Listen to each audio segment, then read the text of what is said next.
Welcome to TV Asia Telugu talk show with experts. అందరూ హ్యాపీగా weekend enjoy చేస్తున్నారని expect చేస్తున్నాము.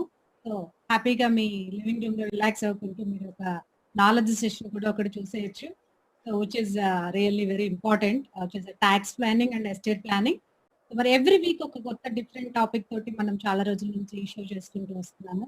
అండ్ చాలా మంది వ్యూవర్స్ నుంచి మంచి రెస్పాన్స్ వచ్చింది. Because it is very useful information and thank you so much, each and everyone who has been part of the show. And Anil Garu, he is doing these shows from long time, and he is really an expert in tax planning. That is why he is doing this talk show with experts. So TV Asia Telugu is available in World Baby TV. Yep, I'm sorry, Andy. World Baby TV, YouTube, Facebook, and all these platforms it is available, and even Dish Network also it is available. So please, whenever you have some time, please log into these devices and you can watch whatever the sessions that you have missed. So without any further ado, I would like to introduce Anil Garu. So Anil Garu has 15 plus years of experience in finance profession as a finance controller, CFO and other senior executive positions hold chesaru. And he worked in Amazon, Starbucks, PwC and Sun Edison. And he has a wonderful team of CPAs and chartered accountants in his office. So he's helping his clients in advanced planning and personal financial strategies. And his clients benefit from time-tested advanced strategies the most preparers have never heard of. Why the end of because as Indians we have a lot more than what usually Americans has, because we might be having some properties in India also, and how we have to show them in taxes, or how we have to have that in our file and all efficiently, like legally, or tax and correct way when it comes to taxes. So that is why he is very much expert in this field. And please, if you have some questions, definitely you can call Anil Garu and you can have answers to all of the questions. And Anil Garu, welcome to the show, Andy. Thank you so much for being part of this show. And really, it's nice having you. And definitely this is very knowledgeable and very valuable information to me and viewers as well, I'm sure about it. So please welcome to the show, Andy. Thank you, Andy. Thank you very much, Lakshmi Garu. Thanks to TV Asia for this opportunity. Thanks. So మనము last week నుంచి estate planning అనే topic start చేసామండి. So last week we had some basic information of estate planning. So before going into further information, would you like to overview what we have discussed last week? Sure, and Tapkonda Lakshmi Garu. So as this session is today's session would be more on advanced, but there may be some new viewers. So I think it's better we cover a overall high overview of the last week's session. So if anyone wants a more detailed basics, if they want to know more basics about estate planning, we recommend you to go and visit last week's recorded session. But however, I'll give a very high level overview about the basics. So basically, what is an estate plan? Estate plan ante how do you manage your assets when you alive, and how do you distribute your assets after your demise? చనిపోయిన తర్వాత how do you want to distribute your assets? Planning anta kada, that's called estate plan. So there is a estate tax planning on the what does that mean ante how estate owner is doing a planning to meet his financial needs when he is alive and to meet his wishes after his demise. Ante batukunnanalu whatever to meet his financial objectives, whatever he is expecting from his assets, he can design now, and he can also write a document how he want to distribute his assets after his demise. So this is at very high level what is an estate tax planning. So there is whenever a person expires or demise, చనిపోయిన తర్వాత when the asset goes to the next legal heirs, there is an estate tax liability. So estate tax, everyone has to pay estate tax if they are getting any assets from the predecessors. But there are some exemption limits. There are two types of taxes we need to consider here: federal estate tax and state estate tax. So federal estate tax scheme, up to $11.58 million, you have an exemption. So if you are getting an asset less than $11.58 million, you don't need to pay any taxes. If it's more than $11.58 million, then the tax range starts from 18% to it goes to 40% on top of this $11.58 million. But this is only for the federal taxes. Then there is a state estate taxes, where you need to pay state estate taxes, and every state has a different threshold for threshold limits for the exemption amounts. So like example, for Oregon, it is only $1 million as a tax an exemption. So, and if it's anything is more as per the state regulations, if you get any assets from your predecessors, and if that is exceeding the threshold limits, then you need to pay state estate tax, and this is on top of federal estate tax liabilities. And there are some states which has inheritance tax also. Okay, federal estate tax, state estate tax. On top there is one inheritance tax kuda undandi. And if you are living in Maryland state has both inheritance tax, federal tax, and also state estate tax. And you need to be very cautious when you have this. I mean, it's not cautious, but you need to plan. So plan in advance to avoid these heavy taxes after your demise. After so much of hard work, we built our wealth. And if you are paying 40% of your wealth as a taxes, I think there is a planning missing. So there are ways, I mean, I always say, if the tax has to be paid, please pay taxes. But there are opportunities available to save taxes. If you take some steps, you can save taxes. So optimize the tax saving opportunities and do it.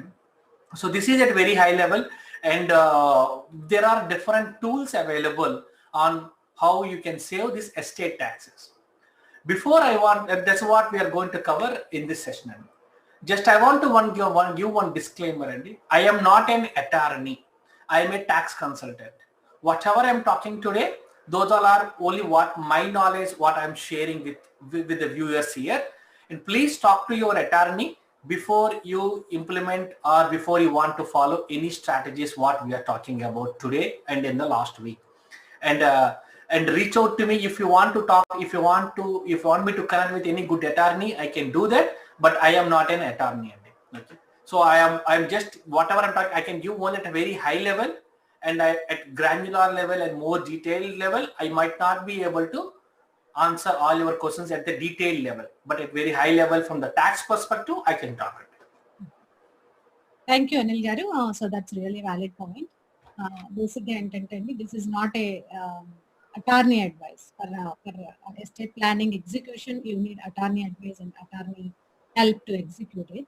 But మనం చేసే estate planning మనకి tax wise గా ఎలా help అవుతుంది అనే suggestion మాత్రమే అనిల్ గారు ఇవ్వగలరు. So please make a note that this session is only for knowledge purpose అండి. This is not for any particular case కానివ్వండి, పర్టికులర్ అంటే it's not something like that. This is a generalised knowledge session అండి. Please make a note, and if you have any personal questions, yes, you can anytime call Anil and you can have answers. Okay, Anil, thank you so much, Andy. So last week overview chala chakra chepparu so that we don't miss anything from the starting of this week. Okay, tell me, Andy, what are the various estate tax planning tools, Andy, to reduce or to defer the estate tax? Generally, these advanced tax planning tools, so advanced estate tax planning tools, there are many available. So, but what we'll do, but how these tools are beneficial? These tools will help you to reduce your estate valuation after your demise. So when you reduce your estate value, automatically the taxes will go down. And as I said, these are more beneficial when you have assets which are more than your state or federal tax exemption limits. At the federal level, it's 11.58 million, and the state it can be 1 million, 3 million, 5 million, 8 million. Different states has different rates and different threshold limits. So if you follow these tools, you can bring down the estate value. So in most of the cases, what happens, we need to transfer our assets when we are alive. When we are manam batukunnappude, we need to do some transfers so that you can reduce the taxes. But what is this transfer, to whom we need to transfer, we will discuss all in more detail. And there are a lot of opportunities available to reduce to reduce your estate tax liability, provided if we have a properly designed, well documented estate tax plan document, which can be done with your attorney. Okay, thanks, Anil.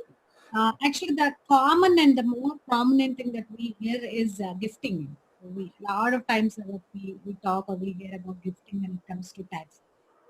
So last week when we discussed about the gifting, that you mentioned that it's 15K per year is the cap that somebody can give to their kids or grandkids, right? Yes. So, other than this 15K per year, is there any additional how does that work? Okay, first I will talk about gifting here. Okay, so as I discussed last time, in US, any person, any resident can give gift to any person in the world up to $15,000. So if it's more than $15,000, then you have to do a disclosure to IRS by submitting a gift tax return. If it's less than $15,000, you don't have to inform anyone, and it won't be part of your lifetime exemption limit of $11.58 million. An example, if this year if I transfer some $50,000 to my son, $50,000 has to be part of the $11.58 million, which is a federal estate tax exemption, and which a lifetime exemption. And in my lifetime, I can give gift up to $11.58 million as a gift to anyone. But there are some different, but there is a disclosure requirements are there. And if you are giving less than $15,000 to anyone, then it is considered as below the threshold limits.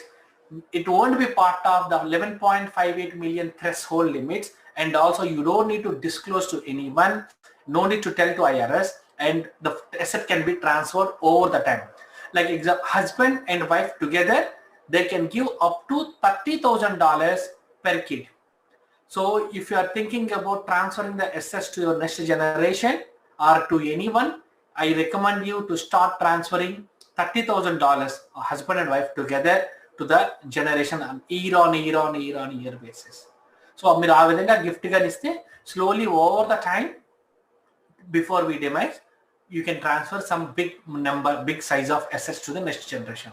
Maniki, for suppose if I have 2 kids and 4 grandchildren, if I have 2 children and 4 grandchildren, so I can transfer $30,000 to every person here, like to next generation, to my kid, each child, 30,000. Then to their grandchildren, to my grandchildren, I can transfer 30. So like that, every year we can do some transfer of assets like this. So in this case example, 15,000 into 6 members ki per person 30,000 ante iddariki 30,000, and iddaru husband and wife together $30,000 for 2 plus 4, so total 6 members ki ante $180,000 every year you can transfer the assets to the next generation. So manam batukunana, as we can, if you do like this over the time, we can transfer a lot of our property to the next generation without paying any estate taxes. So this is the first and basic strategy we follow to reduce the estate tax liability in the long run. Okay, ఇక్కడ నేను ఒక basic question అడగొచ్చండి. అడగొచ్చు. మీరు ఇప్పుడు $15,000 if you transfer to your son, so that 15,000 is after tax money for you, right? You are right, exactly. Very good question, Andy.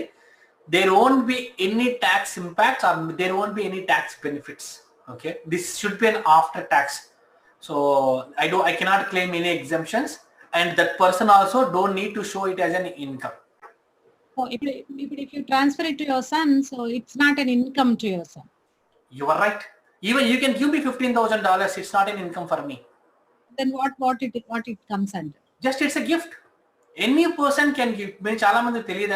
Any person can give gift up to $15,000 to anyone in the world if they are US resident, and they don't need to pay any taxes on it. So, because already we are giving them as a gift after tax money, right? Yes, yes, it's after tax. But actually, in India, there are different terminologies. The person whoever receiving the gift, they have to pay taxes. But in US, whoever is giving the gift, they need to pay the taxes. Okay. But anyway, up to $11.5, $11.58 million, we have an exemption in the lifetime. So this year I can give you $50,000 as a gift. Next year maybe $100,000. But as it is more than $15,000, I have to report to IRS, hey, I transferred $50,000 as a gift to 𝗦𝗁𝗶𝗶𝗴𝗶 𝗔𝗍. So I need to inform, just intimation. I don't need to pay any taxes up to 11.58 million. Okay. So that will be calculated towards the estate transfer. Yes, correct. So ante ippudu ekkada 11.5 ante 15,000 adi is like a hidden type. You don't need to tell anyone, it won't be calculated anywhere. So like this, every year you can, if you can keep transferring it over the time, you transfer a lot of money to the next generation. Thank you, Andy. This is a really valuable point, because I'm always confused. Okay, but what is that gift? Is it before tax or after tax? Thank you so much. So, actually, every year that we hear from a lot of parents that college is really costly. So college fee is really high, and sometimes it is not affordable, and all those things we hear very frequently. So what tool do you suggest for parents with young children, and that is useful for college? Sure.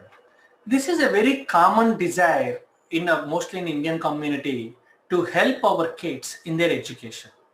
So there are, whenever you transfer money, even for the education to kids, it will be considered as a estate tax limit lo consider avutundandi. But if you transfer the money for the education purpose, okay, and of course when you transfer the money for the education purpose, the beneficiary, who is our kid, they have some restrictions on usage of these funds. So there are different ways where you can give it. You can directly give it as a gift to the kid, but there are limitations. But no, I'll put it another way. If you're transferring the money for education purpose, then it won't be considered in the estate tax calculation. But they have restrictions on how to use the money. Okay, so there are different forms we have, like 529 plan. You can contribute. You can contribute how much money you want to the next generation as education. You can do the contribution, and there is an irrevocable trust and where you can transfer the property to the irrevocable trust, and the trust will give the money to the kid, but only for the purpose of education. So if you're transferring any money to the next generation for the education purpose, it is not considered as the estate tax transfer. It's not considered as part of the estate, so that you don't need to pay any estate taxes. But there are restrictions on usage of the funds. Oh. So if you want to plan through some trust and all, whatever it is, you have to, especially when it comes to college. Mm-hmm. And Emily, but as I said, there are irrevocable trust on the 2503 trust on the 529 plans on. So, but basically, which one to pick it depends on what is your desire, what restrictions you want to have on those funds for your kids.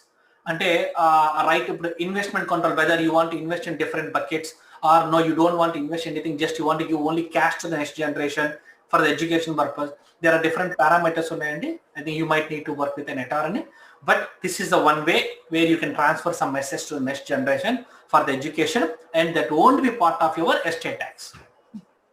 So sometimes I hear about some plans for the kids, and other than this commonly called 529 plans. Correct. UGMA and UTMA, some plans that I Yes, correct. most of the time. Can you please explain how they are different from 529? Definitely. Okay, so there are 529 plans are very popular in the market. Okay, because they are being offered by many financial institutes. They do a lot of advertisement, and there are, like 529, there are some other plans also like UGMA and UTMA. Ante Uniform Gifts to the Minors Act. Like UGMA ante Uniform Gifts to Minors Act అని చెప్పేసి ఒక వేరే పద్ధతి ఉందండి. There is a separate model you can follow to transfer assets for the education purpose. But why they are not popular, and I will explain the very high level difference between 529 plan and UGMA so that viewers can understand it. Okay. So what is UGMA? Ante UGMA ante you can transfer, you can open this account in any banks. Just you can go to the bank and you can ask for UGMA account, which is a custodian account for your kids.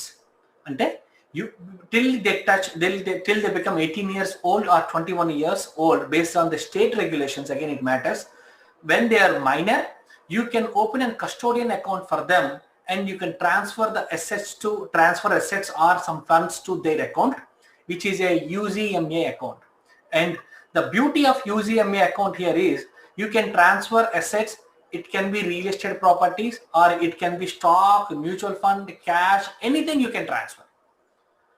If it is a 529 compared to the 529 plan, it can be only cash contributions. So that is the major difference between UGMA and 529 plan andi. So తర్వాత ఈ UGMA ఏంటంటే you can, once you transfer the funds to the UGMA account, you can do the investment wherever the donor wants, like who is the custodian of that account. So when you open an account, there are different terminologies like trust, like a custodian of the account, beneficiary of the account, donor of the account. So if I am transferring some assets for my kids' education, that I can open an UGMA account and I can transfer funds to that account, and I can appoint anyone as a custodian, or I can manage the account on behalf of my kids till they become major. So in scenario lo em jarugutundi ante, after you transfer the assets, if there is any income on their assets, okay, that will be part of the kids taxable income. Okay, so when it's a kids taxable income, it is taxed under lower tax brackets. So you may be in 35% tax bracket, but kids may be, because of their income limits, they may be at 10% or 15% tax bracket. So that will be at a lower tax bracket. Okay, so ade kind of 529 plan chuskunte, the same way you can transfer money to your 529 plan account, and there are some tax benefits offered by some states like Virginia undandi, or there are some states where they offer a tax deduction for their state income tax calculation if they contribute to the 529 plan. Okay, for ade kind of UGMA ki aithe అలాగే లేదండి. Okay, but if state tax 529 అయితే మాత్రం you may get a state tax deduction. Every state is not offering, but only few states are offering state income tax deduction for the 529 plans. But again, there are limitations. It can be $5,000, $10,000, $15,000 per kid. Each state has different rules. Okay, so 529 plan lo entante you can contribute, you may get a tax deduction, but the problem with the 529 plan is you can invest only on conservative accounts, like maybe some mutual funds or some low risk funds and liquid funds, so where you can invest it so that you can use the money for the kids' education when they want. This is at very high level between the difference between UGMA and 529 plan. అంటే ఇప్పుడు UGMA is only for like 529 is for only education అంటున్నారు కదా మీరు. So if at all, if ఆ మనీని education కి use చేయలేదు అనుకోండి for some reason. Yes, correct.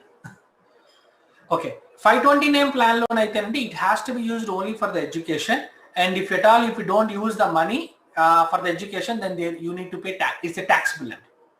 When, okay, the advantage of the 529 plan ఏంటంటే if you use the money for the education purpose, it can be tuition fee, it can be primary school or secondary school, or tuition fee for when he go to the college. You can use it for any of these purpose, and when they use it, it is a tax exempted, and you don't need to pay at the time of cash withdrawal to pay the tuition fees.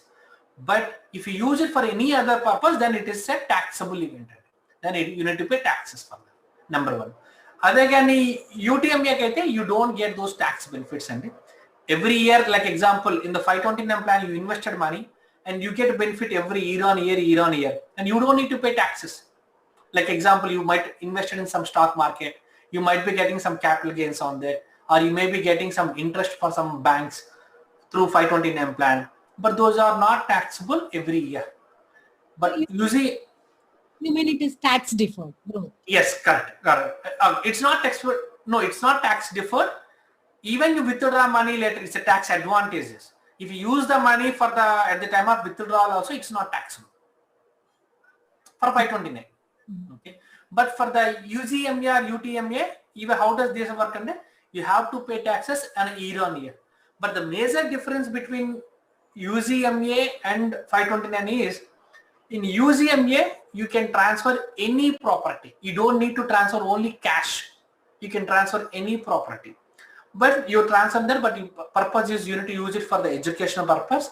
And every year you need to pay taxes. Yeah. 529, you don't need to pay taxes every year, but you can contribute only cash, and there are restrictions on where to invest this money. And you can invest only in the low risk mutual funds or stock market. I mean, there are different categories. So only those restrictions, I mean, you have to comply with those restrictions. UGM account loki మనం ఏదైతే transfer చేస్తామో, whatever the assets or money cash. So you are saying that you have to pay tax every year. That means you have to pay tax every year on the growth of that fund, right? You are right. Yes. Either kids can pay, or kids can pay the taxes, or otherwise you have an option to elect and do the pay. And tax can be paid from the parent by parent also. Okay. They have an option. They can choose who can pay the taxes on that growth. On that growth, you are right. Correct. Yeah, thank you. And what about the UTMA? What is that? Okay, so UTMA is also a small, it's almost like in UGMA so basically, but only thing what shall I say that okay, UTMA one only option you can appoint anyone to have this. Actually, when I was explaining, I combined both just for easy understanding. In UTMA, you can appoint anyone to hold these accounts. Like example, I transferred my assets to my next generation in the UTMA account, but I know that Lakshmi Moparthi is very knowledgeable in the financial sector. So I asked Lakshmi Garu to hold those accounts. So just to custodian, like a custodian. That is the advantage we have with the UTMA. But other than UGMA, only I need to have those assets. I cannot give to someone, only I have to hold those assets.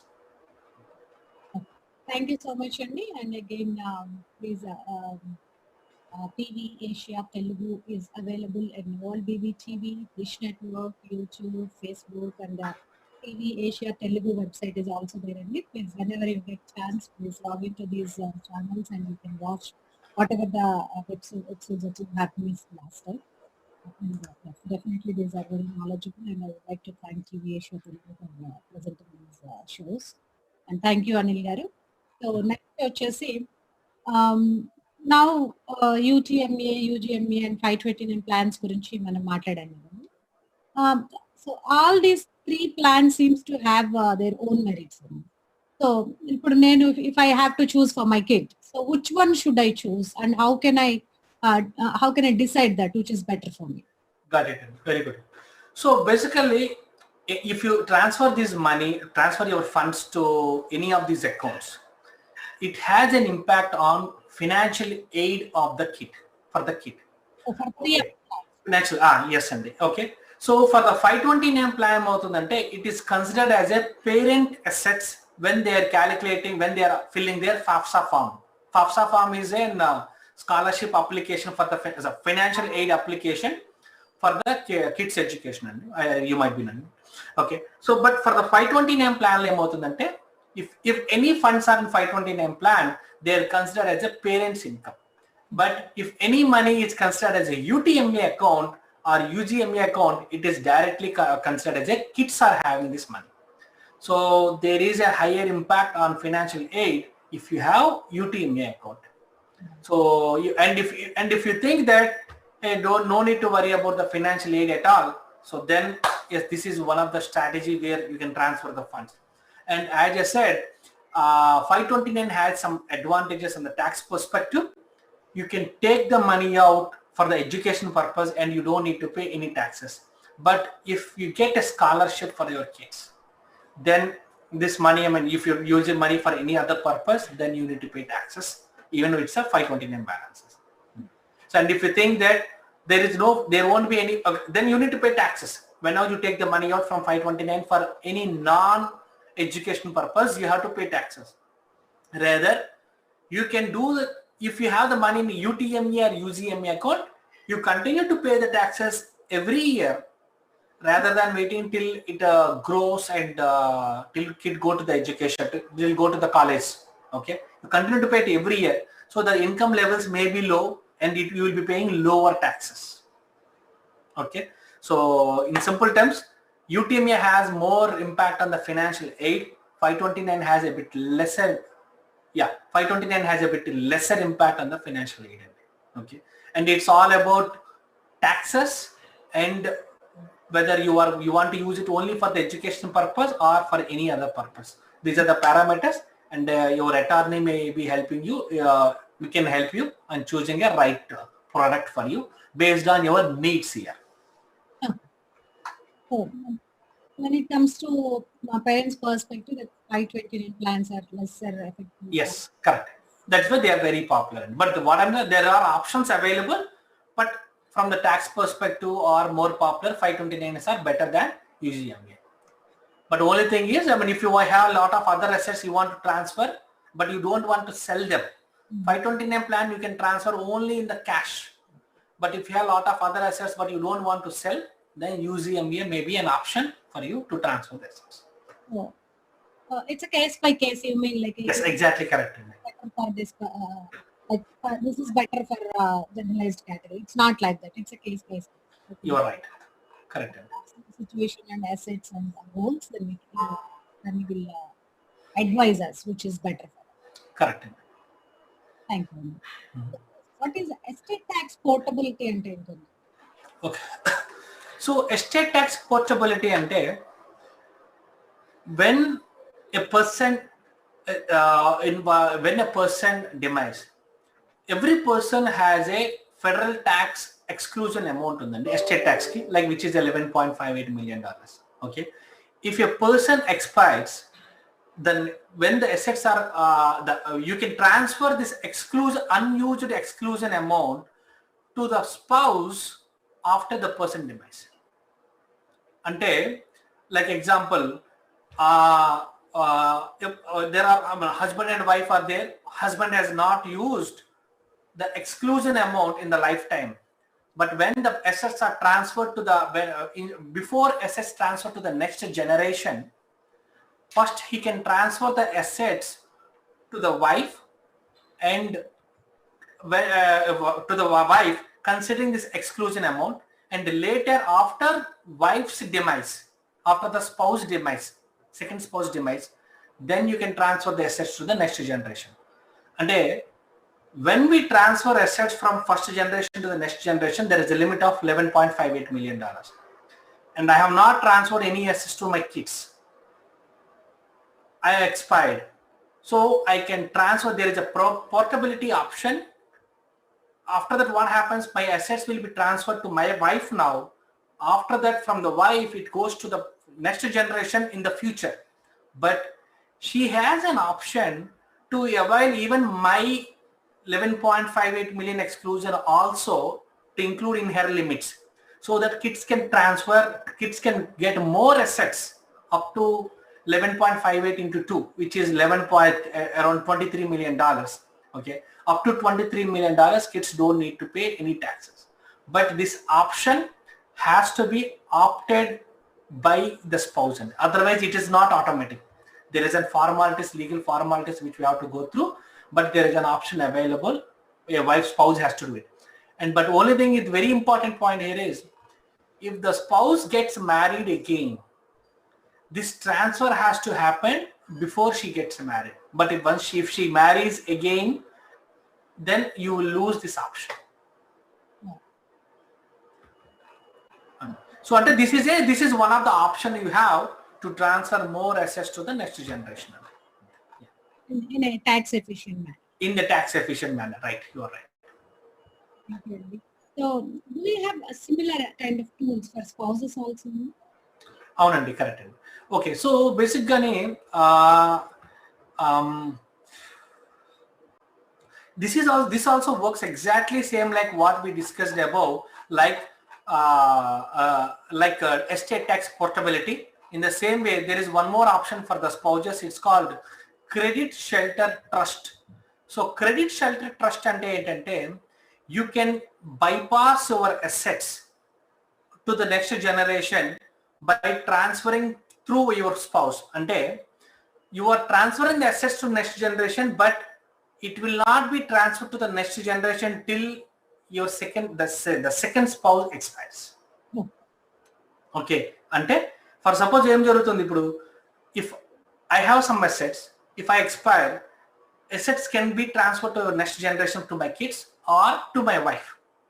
To my wife, it's an exemption. I mean, I don't need to pay in estate tax. It's not considered when you transfer my assets to the wife.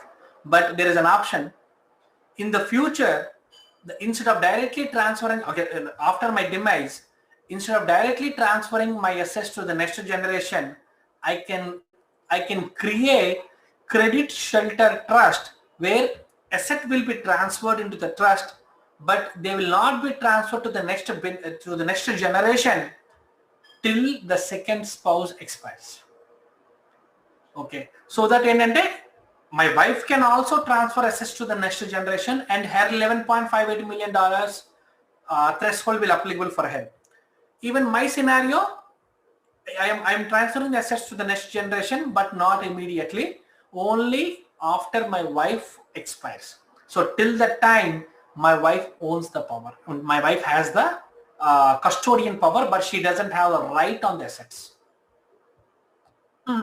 What is the advantage of doing this? Okay. Generally, when if I transfer all my assets to my wife, she has the control on the assets. She can sell the assets. But in this scenario, my wife also cannot sell the assets. Only she can be a custodian for the assets before transferring the assets to next generation. Clear, Andy? Somewhat? That I understand, but what I don't understand is that because of that, what is the advantage that kids are getting? Okay, no. Okay, what I'm saying is this is one of the trust. Okay, kids can get the assets, but not immediately. But wife will manage it. I mean, kids will not get the assets immediately. That's the only thing. Okay, this is one way of transferring the assets. Ante. Maybe this is this method is useful if the kids are not really able to manage the assets. Exactly correct. Yes. Take care of the properties. Yes, Andy. Right. Yeah, in that scenario, yes, this is really. And as I said, it's different scenarios, Andy. For each scenario, what do you pick matters, changes. So there are different parameters are there. So yeah, and it's at very high level. This is how those trusts or transfers works. Yeah, now I'm clear. Yeah. Different scenarios that we. Now that you mentioned credit shelter trust in Japan, what is the difference between estate tax portability and credit shelter trust? Okay, so portability is more effective for the stack. Okay, no, I'll put it in. Portability is usually more effective for estates who would otherwise leave their assets directly to the surviving spouse. Ante portability trust helps in estate tax planning because if I'm not using my $11.58 million, it is goes to my wife, and she can use together all this entire liability, entire threshold limit. So that is the advantage of the probable estate tax, estate portability. Okay. Looks like trusts are one of the common advanced tools Yes. used in advanced planning. What are the other trusts that can be formed during this estate planning? Okay. So again, we are going to talk about one more trust here. So this is called marital deduction trust. And there is one more which is also a bit more popular, marital deduction trust. So how does this work? And you are deferring the estate tax liability. Example, when if I demise, my next generation has to pay taxes immediately. But in this case, you are not they don't need to pay taxes till my till the second spouse demises. You transfer the property to the marital deduction trust, but we are not paying any estate taxes now.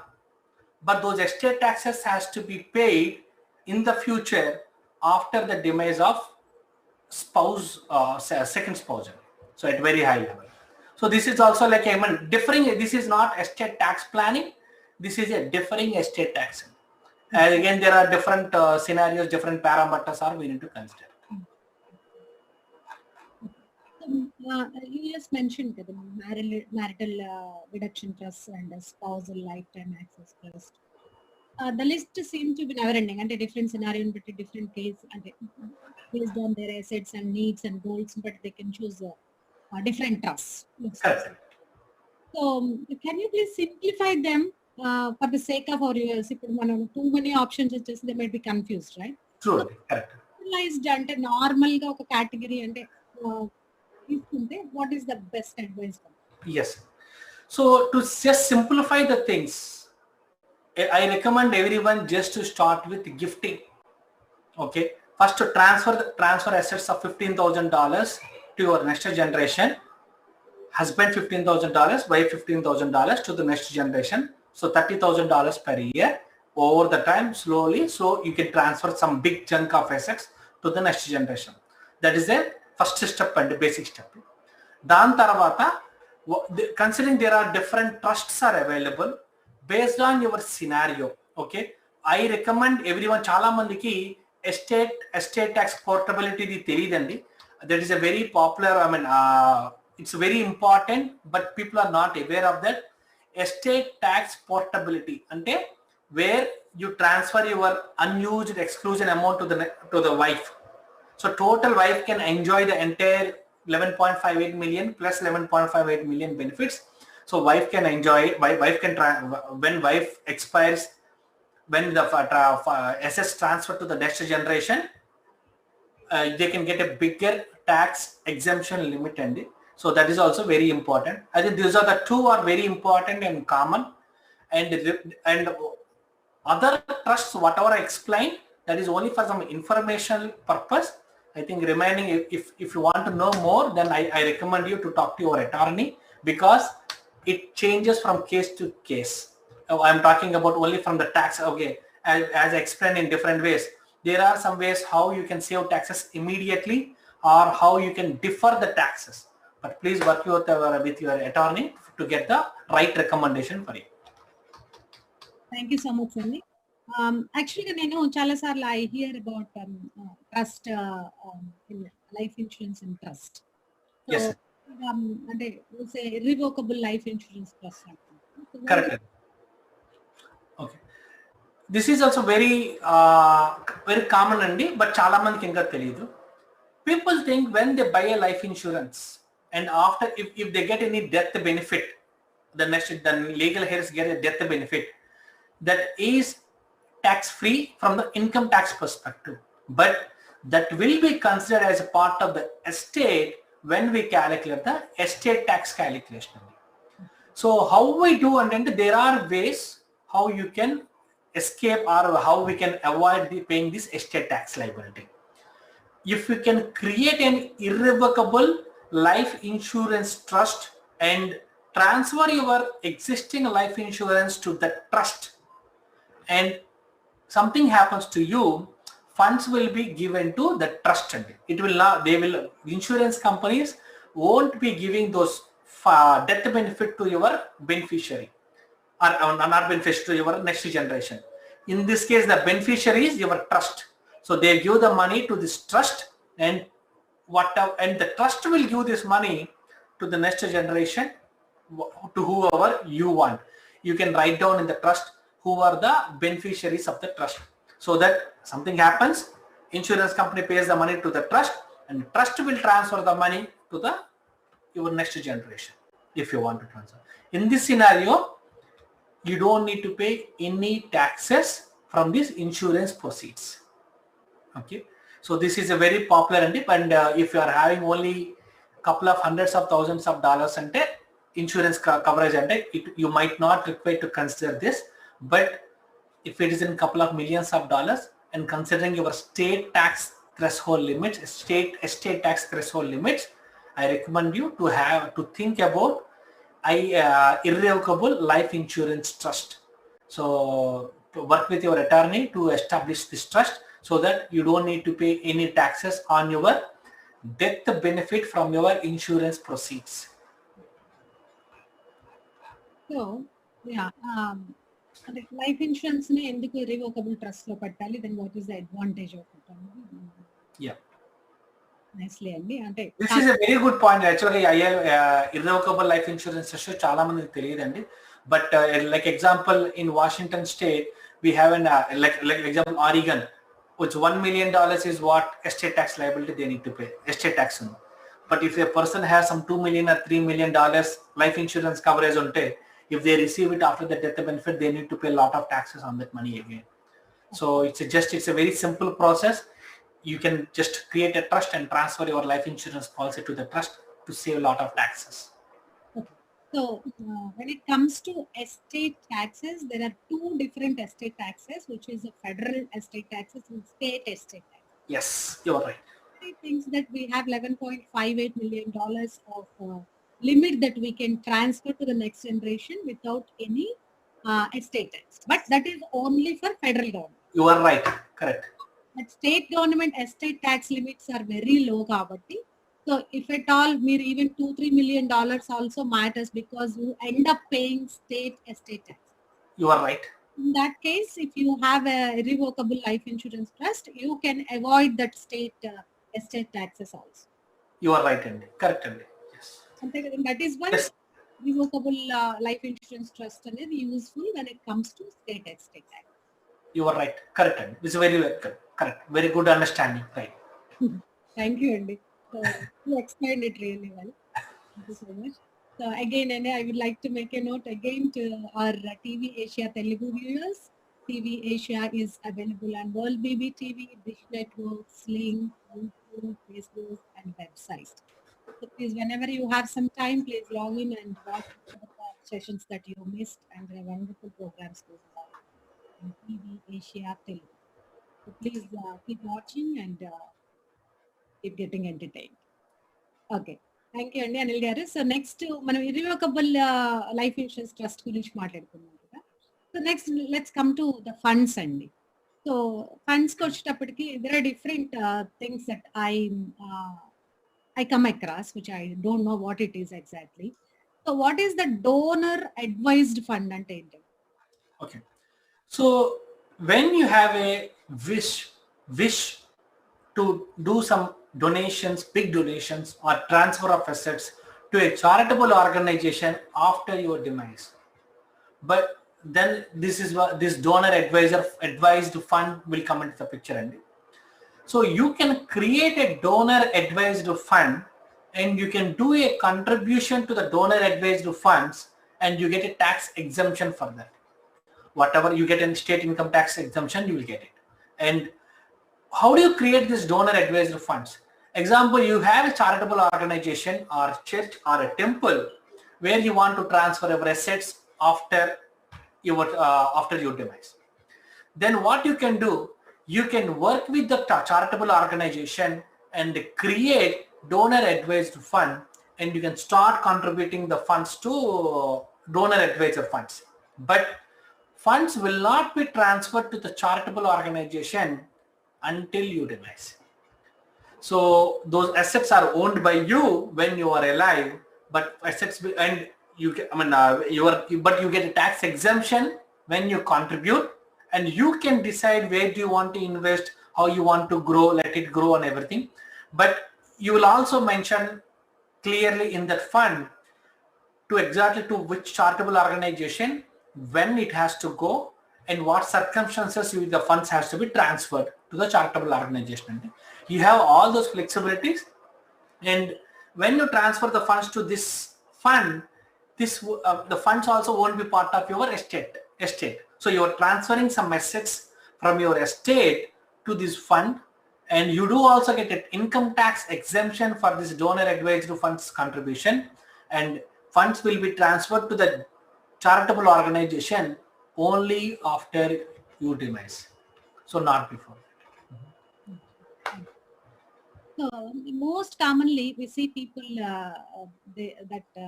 having people who are having primary home and vacation home and they hold different homes.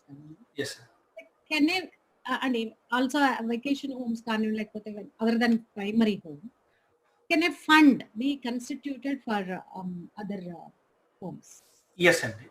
So there are what is the advantage of this fund? Again, if you transfer some of your assets to this fund, it won't be part of your estate tax. It's an estate, and you don't need to pay taxes. Like example, if you have a primary home or vacation home, you can start qualified personal residence fund. So, and the beneficiary of this fund or trust, this will be part of a trust. This fund is owned by a trust, and the beneficiary of the trust will be, it can be your kids. So when you are transferring your assets to the next generation, but you are not paying any taxes on this through this trust. It is called QPRT, and a qualified personal residence trust. So where you don't need to pay taxes on this. This is the trust for maybe for only residential properties. Yes, Anil. Yes, correct. This is exclusively only for the residential, for the primary house and vacation house, if any. Only two. Only two. Yes, correct. Oh, okay. So not only two. Where you are living. That's what. No. You can have two primary homes. Those two primary homes can be transferred. You can have some vacation homes that can be also transferred. Oh. And you cannot transfer all your assets, investments, bonds, mutual funds, stock. This is exclusively designed for the primary residence. Yeah. Residential property. Yes, correct. Personal residence, actually.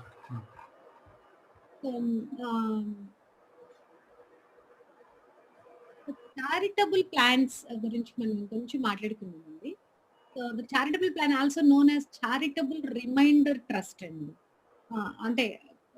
I hear about charitable remainder trust, and what is it all about? Okay, this is also one more trust, so where you can transfer your assets at the current value to this trust, and you can get back the trust again maybe after 10 years or 20 years.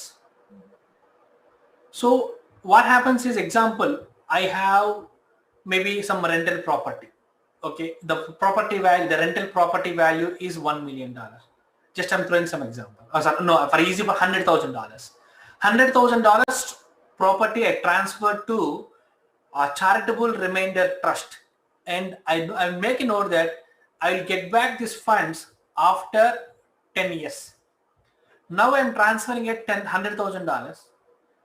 In the future, after 10 years, the value can be $150,000. But they will transfer back this again. So the asset is mine. I am not giving to anyone. Asset is mine. But after 10 years, again, this asset will be transferred back to me at $100,000. But the trust will have this $50,000, which is an appreciation.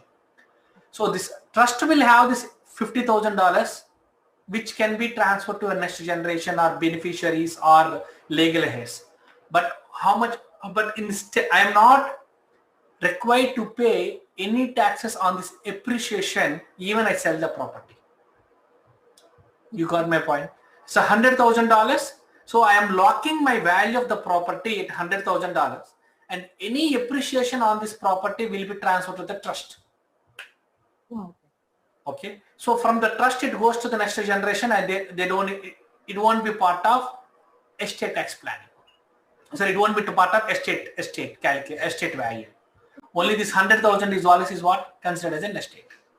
But the name itself, it is showing as a charitable remainder trust. It doesn't mean proceedings on whatever the appreciation value goes to any charity or something like that. No, it's a remainder trust and charitable. Okay. So what you can is, yes, you have a very good point. The beneficiary here is only a charitable organization. Sorry, it's not a legal here. I'm sorry. It can be only a charitable organization. So I am not giving the property appreciation to charitable. Only the appreciation only I'm giving to the charitable organization. And as the asset, the trust name says, it's a remainder, charitable remainder trust. And only whatever is left over in the trust after transferring back the asset to me, that is what is owned by charity, and they can take it. So the first scenario only advisor donation fund, I need to transfer the entire asset. But here I am not transferring the asset. I am only transferring the appreciation of my asset. Okay, now it is clear. Yeah, correct. So most of the assets appreciate over time. Definitely, any asset will appreciate over time, and they attract whose taxes or next generation passes because of the appreciation or whatever. They end up paying a lot of taxes, right? Correct. Is there a way to counter effect? Yeah. So just like as I discussed right now, CRT, charitable remainder trust. In the same way, this also works. And there is a trust called grantor retained annuity trust. This also works like exactly where I transfer the assets to this trust. All the appreciation will be absorbed by the trust, and it will be given to the beneficiaries of the trust. In this scenario, charitable organization won't be there. It can be anyone. Okay. So the first one if there are any income the charitable organization will have it, and they will transfer back the assets to me. But adegani grantor retained annuity trust scenario the appreciation will go to the trust, and from the trust it goes to the next generation. It can be your children, it can be anyone, whoever you wish to transfer your properties. Yeah. So this is a kind of another kind of trust. Yeah, correct. And it's all are different ways of how you manage our assets. It's like estate planning, and as I said, I started this session. Have the assets, design your assets, and you whatever the wish you have to disperse your assets after your demise. You can design everything, you can write down everything now, and that will take care by the documentation or trusts or funds, whatever it is, as whatever you wish. So it's your money all the way, but you can transfer to whoever you want. But how to optimize the taxes, tax savings of them, and different trusts are come into the picture. Thank you so much, Anil garu. So విన్నారు కదండి, estate planning లో little more advanced topics చాలా discuss చేసాం మనం ఈ రోజు. So it's a huge topic, and lot of information is there. So maybe we need some more sessions on estate planning. It seems like, I don't know, the Anil garu knows better than me. But definitely it's really valuable and informative session andi. So please, meeku edaina questions unte kuda next sessions lo, or there is a direct phone number to Anil garu, you can call and you can ask your questions and get answers andi. Anil garu, really I have to say this is a really useful session, an informative session andi. Definitely a lot of information, because we always hear about estate planning, and we don't know what are the how it works, and what are the things that comes under estate planning, and how many trusts are there, and how you can establish those trust and what trust holds what assets. So there are different assets which we really don't know, and some of them are really useful for the basic things only, because if you see the irrevocable life insurance trust, that might be useful for most of the people, but we don't know that how it is useful to us. So thank you so much, Anil Garu, for this wonderful session. And again, I would like to thank you, TV Asia Telugu, for this wonderful session, Sunday. And TV Asia Telugu is available in World BB TV, Dish Network, Sling, YouTube, Facebook, and TV Asia Telugu website. And please log into these channels and watch whenever you have some time. And Anil Garu, thank you so much, Andy. Ee session time అయిపోయింది కాబట్టి we have to stop here. And next week we will come with a different topic, Andy. So till then, thank you so much and have a wonderful week ahead, Andy. So if you'd like to add some thing for the audience, please, Andy. Sure, Andy. Yep. Thanks, Andy. Thanks, TV Asia, for this opportunity. I think I request viewers to watch the last week's session to understand all these advanced tools. If you don't watch the first session, it's a bit difficult to understand this session, Andy. So it's together you watch both the videos, and please work with your attorney to do any to get any appropriate recommendation for your scenario. I am only talking about only from the tax perspective, and just I'm sharing my knowledge, and that's it. Thank you very much. Thank you so much, Anil Garu. Thank you so much, and we'll meet next week. Thank you, Andy. Thank you, Andy.